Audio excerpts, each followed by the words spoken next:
Thank you for enrolling in Placeable's Job Search Training Program. Job search is one of those simple to understand but hard to do things, which often makes it a frustrating endeavor.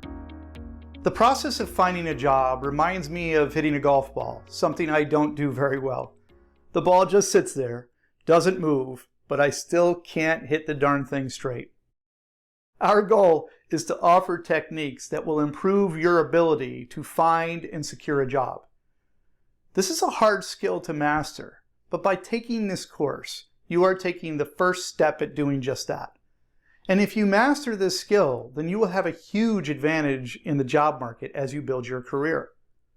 A little bit about me. My name is Robert Park, and I will be your primary instructor for this course. I've done a lot of different things in my career. I have been a soldier, an attorney, and a consultant. But for the last 20 years, my focus has been on education and outcomes. I have led career coaching teams that worked with students in bridging the gap between college and career. And I have led business development teams in the fintech space where we opened up access to education for people trying to acquire a new skill. I'm honored to have this opportunity to share my thoughts on job search with you, and I hope to provide additional insights to the material we cover, as well as share some stories along the way that may help you absorb it. When my kids ask me what I do for a living, I tell them that I manage expectations. So let me manage your expectations before we get started. As I mentioned earlier, job search is simple to understand, but simple does not mean easy. To master this skill and build the kind of career you want to build, then you need to do the work. Take this all very seriously, even if you feel a little awkward in doing some of the work. Let me give you an example. In order to become a great interview, you will need to practice walking through your background over and over and over again until it is clear, relatable, concise, and compelling. That means you might be walking around your apartment talking to yourself or doing mock interviews with your friends, which always feels a little weird. But do the work anyway and take it seriously. If you do, then good things will happen. Remember, we are entitled to nothing in this life. Not the clothes on our back or the roof over our head. Everything needs to be earned. So earn it when it comes to your job search and your career. The last thing I would mention is that I only believe in one definitive statement when it comes to job search, which is there are no definitive statements. Everyone will claim to be an expert at it when you seek advice or receive unsolicited advice. You could ask 10 people how to handle the salary expectations question on an interview and get 10 completely different answers. It can drive you crazy. But the reality is there are lots of different ways to do this stuff. We will offer a few best practices to consider, but the trick is to find techniques that work best for you. So keep an open mind when thinking about your job search or talking to other people about it. This program was developed to mirror the job search process, but you can skip ahead if needed. In other words, we want to meet you where you are in your effort.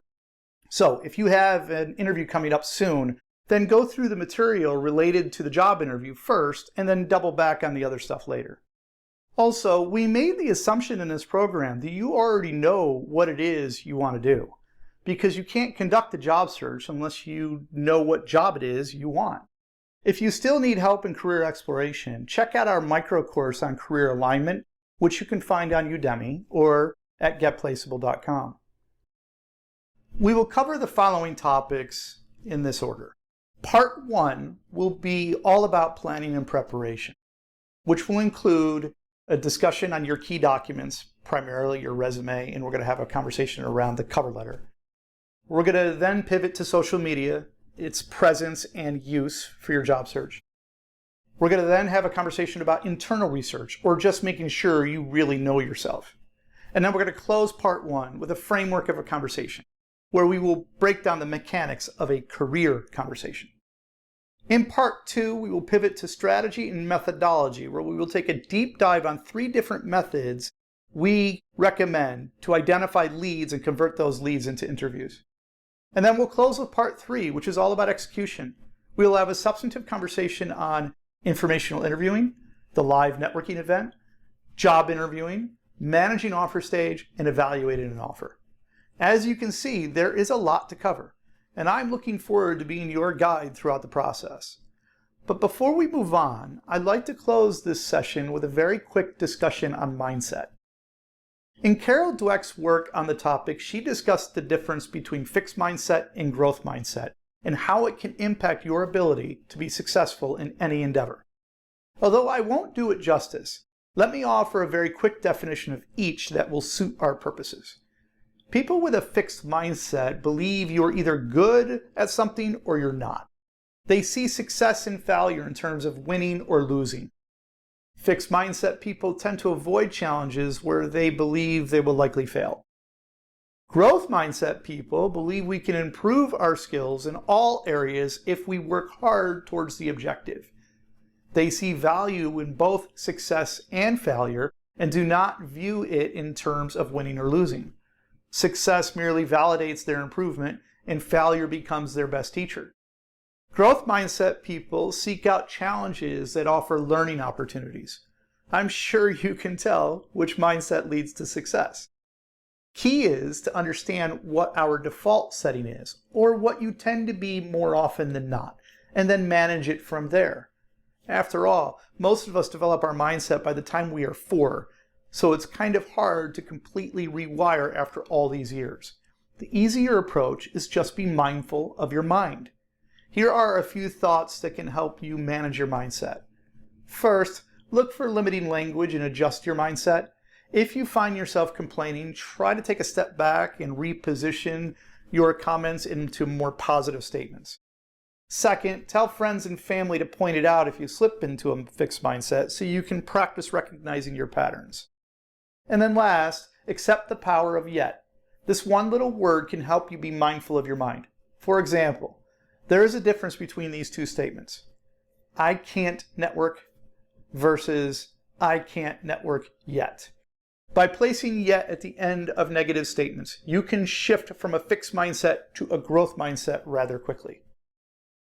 Why am I sharing all of this? Because job search is hard. So to be successful at it, you must view failure as a teacher and not as a loss. And that takes a growth mindset, a requirement to mastering this incredibly important skill set. Up next, we will begin our discussion on planning and preparation, starting with the one thing everyone loves to comment on, the resume. Looking forward to it.